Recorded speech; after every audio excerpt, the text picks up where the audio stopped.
नमस्कार मेरे प्यारे दोस्तों, स्वागत है आपका हमारे चैनल हेमंत एससीईआरटी पर। फटाफट से हमारे चैनल को सब्सक्राइब कर लें और नोटिफिकेशन वाली बेल आइकन को भी दबा लें। उससे क्या होगा, आपको हमेशा नोटिफिकेशंस मिलेंगी जब भी हमारी वीडियो अपलोड होगी यूट्यूब पर। ठीक है, तो आप अपडेटेड रहेंगे और हम साथ मिलके और अच्छे से पढ़ पाएंगे। चलिए जी, तो आज हमने स्टार्ट करना है पार्टनरशिप फंडामेंटल्स वाला चैप्टर। ये वॉल्यूम 1 वाली बुक में है। आपकी आपकी 3 बुक्स होंगी, उसमें से वॉल्यूम 1 वाली बुक का ये चैप्टर 2 है। यहाँ पे हमने पार्टनरशिप के फंडामेंटल्स चैप्टर में सबसे पहले हमने क्या समझना है, पार्टनरशिप का मीनिंग क्या है, मतलब क्या है। ठीक है, ऑब्वियसली भाई कोई भी चैप्टर ऐसे ही थोड़ी ना मुंह से शुरू कर देंगे। सबसे पहले हमें क्या समझना है, उसका मतलब समझना है। ठीक है, तो मतलब क्या है पार्टनरशिप का, इसको समझने के लिए हमने यहाँ पे 6 बंदे ले लिए हैं, mister A B C D E F. यहाँ पे देखो मिस्टर ए है, मिस्टर ए के पास जमीन है। ठीक है, मिस्टर ए के पास क्या है, जमीन है। मिस्टर बी है, इनके पास क्या है, पैसा है, मनी है। मिस्टर सी है, इनके पास दिमाग है। डी है, ये बच्चे हैं, ये छोटे बच्चे हैं, अभी बिलो 18 है। Mister E person of unsound mind है, he is not normal, normal नहीं है ये।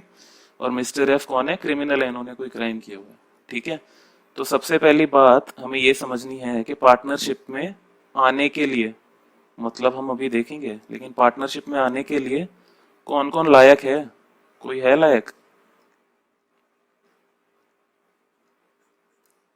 एलिजिबल कौन कौन है। मिस्टर ए, जमीन है, ठीक है जी है। पैसा है, ठीक है जी है। नॉर्मल है ये तीनों, ठीक है। सी है, दिमाग है, ठीक है जी है। मिस्टर डी, बच्चे हैं, हम्म, नहीं हो सकते। मिस्टर ई, अनसाउंड माइंड के हैं, नहीं हो सकते। मिस्टर एफ, कोई क्राइम किया है, नहीं हो सकते। ठीक है, तो ये तीनों तो हमारे हो गए पहले ही बाहर। ठीक है, यानी ये तीनों पार्टनरशिप फॉर्म ही नहीं कर सकते। ठीक है, तो अभी हमने पार्टनरशिप का मतलब देखना है। ओके, तो यहाँ पे क्या हो रहा है, मिस्टर ए बी और सी क्या है भाई, ये तो लायक हैं पार्टनरशिप को फॉर्म करने के लिए। अब पार्टनरशिप का मतलब जानने के लिए हम एक चीज और लेते हैं।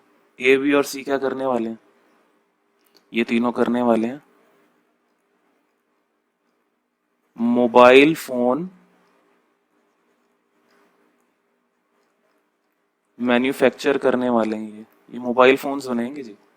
ठीक है, अब मोबाइल फोन्स बनाने के लिए इनको किस किस चीज की जरूरत है, पैसे की जरूरत है, जमीन की जरूरत है फैक्ट्री लगाने के लिए, और दिमाग की जरूरत है किसको, उसको चलाने के लिए। इनके पास तीनों है, ए बी सी है जिनके पास तीनों चीजें हैं। ठीक है, तो ये तीनों क्या करेंगे, ये तीनों मिलेंगे, ये तीनों आपस में बात करेंगे, क्योंकि इन तीनों को बिजनेस शुरू करना है।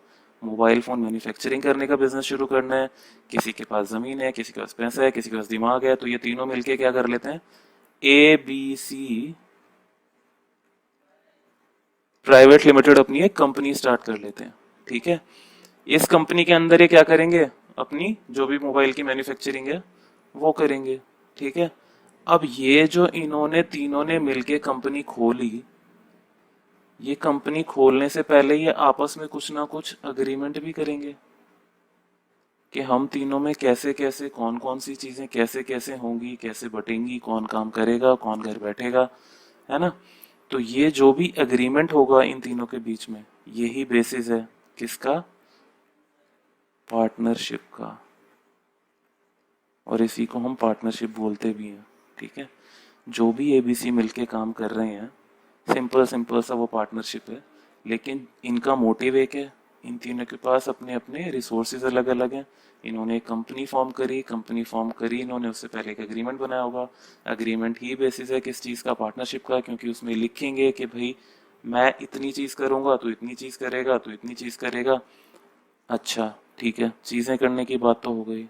अब देखो, कुछ समय बाद क्या होना शुरू होगा इनको, या तो प्रॉफिट होगा या होगा नुकसान। ठीक है, अब प्रॉफिट या नुकसान तो ठीक है, प्रॉफिट या नुकसान तो होगा, लेकिन यहाँ पे ये हो गए 3 बंदे। अब 3 बंदों में क्या होगा, प्रॉफिट बटेगा, बिल्कुल बटेगा।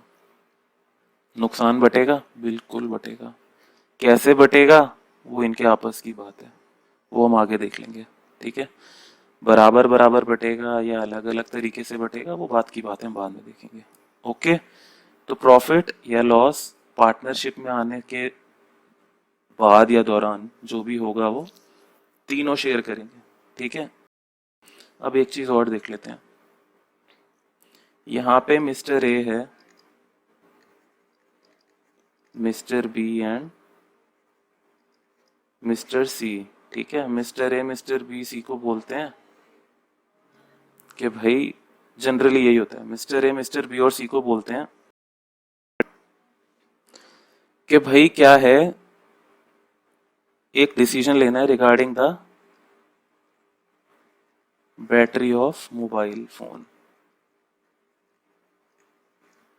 कि हमने किससे खरीदना है किससे नहीं खरीदना, ठीक है। यहाँ पे मिस्टर ए मिस्टर बी और सी को बोल रहे हैं, ठीक है। यानी अथॉरिटेटिव पोजीशन में कौन है, मिस्टर ए है। इनके बीच में एग्रीमेंट ऐसा कुछ हुआ है कि मिस्टर ए अथॉरिटेटिव पोजीशन में है थोड़ी बहुत, ठीक है। तो बैटरी ऑफ मोबाइल फोन खरीदनी है, तो हम किससे खरीदें किससे ना खरीदें, तुम दोनों डिसाइड करोगे। तो ये डिसीजन किसके ऊपर आ गया, मिस्टर बी और मिस्टर सी के ऊपर। बट इसकी जो जिम्मेदारी होगी, जो रिस्पॉन्सिबिलिटी होगी, वो किसकी होगी, मिस्टर ए की, ठीक है। इस डिसीजन की जो भी जिम्मेदारी होगी वो किसकी होगी, मिस्टर ए की होगी। डिसीजन भले ही मिस्टर बी और सी ले रहे हैं, बट जो जिम्मेदारी है वो मिस्टर ए की है, ठीक है। इस जो अरेंजमेंट होता है इसको क्या बोलते हैं, प्रिंसिपल एजेंट रिलेशनशिप, इसको बोला जाता है प्रिंसिपल एजेंट रिलेशनशिप, ठीक है जी। इस अरेंजमेंट को हम बोलते हैं प्रिंसिपल एजेंट रिलेशनशिप। यहाँ पे प्रिंसिपल मिस्टर ए होंगे और एजेंट क्या होंगे, मिस्टर बी और सी होंगे, जो उनके बिहाफ पे क्या कर रहे हैं, डिसीजन ले रहे हैं कि बैटरी हमने कहाँ से खरीदनी है कहाँ से नहीं खरीदनी, ठीक। तो यानी पार्टनरशिप में प्रिंसिपल एजेंट रिलेशनशिप भी हो सकता है या होता है, हम कुछ भी कह सकते हैं, ठीक है। अच्छा, हमने ऊपर बात करी थी डी ई और एफ जो है हमारे क्या हैं, ये बेचारे तीनों नॉट एलिजिबल है, ये एलिजिबल नहीं है टू फॉर्म अ पार्टनरशिप। ये हमें कहाँ से पता चला, क्योंकि ये तीनों चीजें किसमें दी हैं कि ये फॉर्म नहीं कर सकते, ये दी है Indian contract act, Indian Indian contract act, ये है आपका 1872, ठीक है। इंडियन कॉन्ट्रैक्ट एक्ट 1872 में दिया है कि ये तीनों आ ही नहीं सकते, किसी कॉन्ट्रैक्ट में ही नहीं आ सकते, ठीक है। इन्होंने बताया कि कॉन्ट्रैक्ट में नहीं आ सकते। अब पार्टनरशिप में आने के लिए क्या करना पड़ेगा, कॉन्ट्रैक्ट तो बनना पड़ेगा ना, तीनों के बीच में या चारों के बीच में या जितने भी बंदे उनके बीच में, ठीक है। तो जब कॉन्ट्रैक्ट में ही नहीं आ सकते तो यानी ये पार्टनरशिप में भी नहीं आ सकते, ठीक है जी। अच्छा, एक्ट क्या होता है, एक्ट वो कानून होते हैं जो हमें क्या बताते हैं, रूल्स बताते हैं, रेगुलेशंस बताते हैं, ठीक है। और अगर हम इनको तोड़ें तो उसके लिए पेनल्टी या सजा बताते हैं। यानी एक्ट वो चीजें हैं जो हमें बेसिकली रूल्स बताते हैं कि कोई चीज हमें कैसे करनी है, कोई काम कैसे करना है आगे, ठीक है, ठीक है जी, ओके। तो ऐसे ही और हमें जो काम करने हैं पार्टनरशिप में वो हमें किस एक्ट में बताए हुए होंगे, वो हमें बताए होंगे, क्यों नहीं बताए हुए होंगे, वो हमें बताए हैं इंडियन पार्टनरशिप एक्ट, साल है आपका 1932, ठीक है।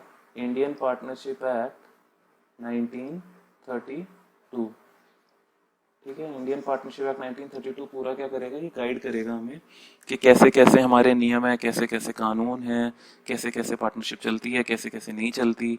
इसी के सेक्शन 4 में, इसी के सेक्शन 4 में हमें क्या दी है, डेफिनेशन दी हुई है, definition of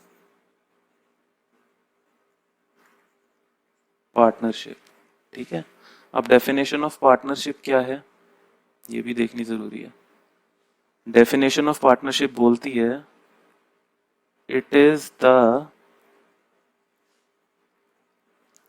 relation between persons, it is the relation between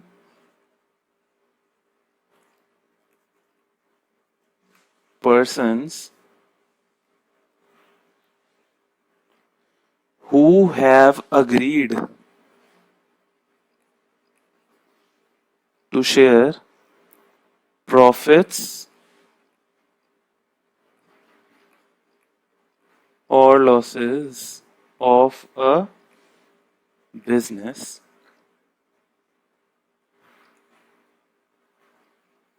carried on by all or any one of them acting for all. ठीक है, अब ध्यान देना जरा फटाफट से इस डेफिनेशन में. It is the relation between persons. एक बात बताओ, पार्टनरशिप क्या एक बंदा कर सकता है अकेला? बिल्कुल नहीं, उसके लिए दो होनी चाहिए. तो यानी बिटवीन पर्संस टू और मोर. ठीक है, दो या दो से ज्यादा होंगे तभी क्या होगा, पार्टनरशिप होगा. तो यानी सेक्शन 4 डेफिनेशन ऑफ पार्टनरशिप क्या बोलती है? It is the relation between persons. हम इसको ऑब्वियसली हम इसको इन्फर कर रहे हैं, समझ रहे हैं कि टू और मोर ही होंगे, है ना. दो या दो से ज्यादा ही होते हैं. टू और मोर यानी मिनिमम कितने होंगे? टू. ठीक. Who have agreed to share profits और losses of a business. Profits और लॉसेस ये हमने कहाँ पे देखा था? ये ऊपर ही देखा था हमने, है ना. एग्जाम्पल में भी देखा था हमने कि भाई प्रॉफिट्स तो वो शेयर करेंगे बट लॉसेस भी शेयर करेंगे. भाई नुकसान हो रहा है तो ये थोड़ी आप किसी एक के ऊपर डाल दोगे. आपकी पार्टनरशिप है तो आप सब कुछ शेयर करोगे, प्रॉफिट्स भी और लॉसेस भी, नफा भी और नुकसान भी. थर्ड पॉइंट कहता है कैरिड ऑन बाय ऑल या any one of them acting for all. यहाँ पे क्या है? यहाँ सबकी सेम कैपेसिटी है. Same capacity of all partners, कोई छोटा बड़ा नहीं है. या any one of them acting for all, यहाँ पे क्या आ गया? प्रिंसिपल एजेंट रिलेशनशिप आ गया. ठीक है, यानी एक क्या हो जाएगा यहाँ पे? अथॉरिटी हो जाएगा, प्रिंसिपल हो जाएगा, और बाकी के दो क्या हो गए? एजेंट हो गए. ठीक है, जो उसके अंडर काम करेंगे. ओके. ओके जी, तो ये थी आज की हमारी वीडियो. आज हमने क्या देखा? आज हमने देखा मीनिंग ऑफ पार्टनरशिप. पार्टनरशिप का मतलब क्या होगा, हमने पार्टनरशिप की डेफिनेशन समझी, हमने एक एग्जांपल लिया, है ना. हमने सेक्शन 4 के बारे में पढ़ा जो हमें इंडियन पार्टनरशिप एक्ट 1932 बताता है जिसके बारे में. तो इन सब चीज़ों का ध्यान रखते हुए आप अपने आगे का काम करें, इन बातों को समझें. ठीक है, तो मिलते हैं नेक्स्ट वीडियो में. तब तक के लिए बाय बाय, टेक केयर. अपना ख्याल रखना, अपनी फैमिली का ख्याल रखना, पेरेंट्स का ख्याल रखना, फ्रेंड्स का ख्याल रखना. Okay, bye bye.